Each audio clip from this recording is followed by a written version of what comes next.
बहुत समय पहले की बात है। एक छोटा सा गांव था, सीतापुर। हरियाली से घिरा, शांत और सरल। मगर उस गांव में रहने वाला एक बच्चा कुछ खास था। उसका नाम था आरब। आरब सिर्फ 12 साल का था। बचपन तो जैसे गरीबी ने उससे छीन ही लिया था। पिता का देहांत हो चुका था, माँ बीमार थी और घर चलाने की जिम्मेदारी उसके छोटे कंधों पर थी। मगर इन सब के बावजूद आरब की आंखों में एक सपना था। पढ़ाई करूंगा, बड़ा बनूंगा और माँ को ठीक कराऊंगा। वो स्कूल नहीं जा पाता था, लेकिन स्कूल की दीवार के पास बैठकर बच्चों को पढ़ते देखता। कभी कभी फटी पुरानी किताबें बीन कर खुद पढ़ता। उसके पास ना अच्छा खाना था, ना कपड़े, ना खिलौने, लेकिन इच्छा थी सीखने की, पढ़ने की। एक दिन की बात है, आरब जंगल में लकड़ियां काट रहा था। धूप तेज थी, थकान ज्यादा।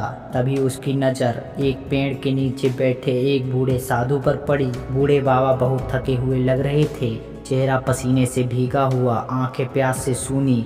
आरब उनके पास गया और बोला, बाबा आप ठीक हैं? आपको पानी दूं? उसने अपने पास बचा हुआ आधा लोटा पानी और एक सूखा रोटी का टुकड़ा बाबा को दे दिया। बिना एक पल सोचे साधु ने पानी पिया, रोटी खाई और मुस्कुराए। साधु बोले, बेटा तूने बिना किसी स्वार्थ के मेरी मदद की। इस दुनिया में बहुत कम लोग हैं जो ऐसा करते हैं। मैं तुझे एक वरदान देता हूँ। उन्होंने एक पुरानी मगर चमकती हुई पेंसिल आरब को दी और कहा, ये कोई साधारण पेंसिल नहीं है, ये जादुई पेंसिल है। इससे जो कुछ भी तू कागज पर बनाएगा वे सचमुच में बन जाएगा। मगर ध्यान रहे, इसका उपयोग केवल भलाई के लिए करना, लालच, स्वार्थ या बुराई के लिए नहीं, वरना इसका जादू हमेशा के लिए खत्म हो जाएगा। आरब चकित था, क्या ये सच था, क्या ये सपना था? मगर उसने साधु को धन्यवाद किया और पेंसिल को सावधानी से जेब में रख लिया। रात को आरब ने माँ को देखा, कमजोरी से थकी, चुपचाप लेटी हुई। उसका मन भर आया। उसने धीरे से कागज निकाला और पेंसिल से एक रोटी बनाई, बस एक साधारण रोटी। और अगले ही पल वो रोटी सच में सामने आ गई। वो डरते डरते रोटी माँ को दे देता है। माँ पूछती है, बेटा इतनी गर्म रोटी कहाँ से आई? आरब मुस्कुराते हुए कहता है, माँ शायद भगवान ने भेजी है। उस रात आरब को नींद नहीं आई। उसने जाना अब वो सिर्फ अपने लिए नहीं, पूरे गांव के लिए कुछ कर सकता है। अगले ही दिन से वह रोज एक नई चीज बनाता।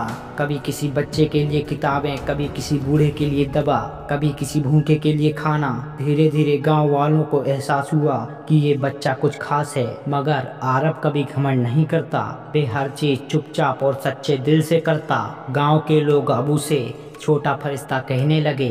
मगर कहानियां खत्म नहीं होती। खबर फैल गई, एक लड़के के पास ऐसी पेंसिल है जो चीजों को हकीकत बना देती है। ये खबर पहुंची राजा के मंत्री विक्रम सिंह तक। विक्रम सिंह लालच से भरा हुआ था। उसने सिपाहियों को भेजा और आरब को बुलवाया। विक्रम सिंह आरब से कहता है, बेटा तेरे पास जादुई पेंसिल है, मुझे दे दे। मैं इससे बड़े बड़े काम करूंगा।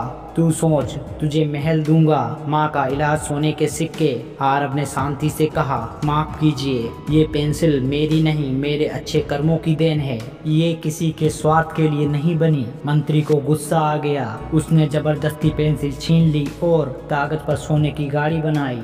लेकिन जैसे ही उसने गाड़ी को छूना चाहा, वो गाड़ी धुएं में बदल गई। हर बार वे जो भी बनाए सब पत्थर या राख बन जाए।